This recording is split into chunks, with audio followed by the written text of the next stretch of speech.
தனுஷ் நடிப்புல கடந்த ஆண்டு வெளிவந்த மாரி படம் எதிர்பார்த்த அளவுக்கு வெற்றியடையல. இருந்தாலும் அந்த படத்துடைய வசனங்களும் சில காட்சிகளும் ரசிகர்களின் ஃபேவரட்டா இருக்கு. அதோடு தனுஷுக்கு அதிகம் பிடிச்ச படமும் மாரிதான். இத பல இடங்கள்ல அவரே சொல்லிருக்காரு. இந்த நிலையில இயக்குனர் பாலாஜி மோகன் மாரி படத்துடைய 2வது பாகத்தை எடுக்க தயாராகி வராரு. இதுக்கான கதை விவாத பணிகள் தீவிரமா நடந்து வருது.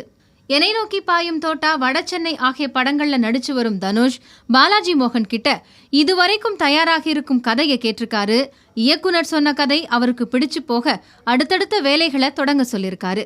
இதனால அடுத்த ஆண்டு தொடக்கத்துல மாரி 2 படத்துடைய ஷூட்டிங் ஆரம்பமாகும்னு எதிர்பார்க்கப்படுது. முதல் பாகம் ரசிகர்களை திருப்திப்படுத்தாததால 2ஆம் பாகத்துக்காக அதிக கவனம் செலுத்தி வராரு இயக்குனர் பாலாஜி மோகன். இவருடைய முயற்சிக்கு இந்த முறையாவது வெற்றி கிடைக்கணுங்கிறது சினிமா துறையினருடைய விருப்பமா இருக்கு.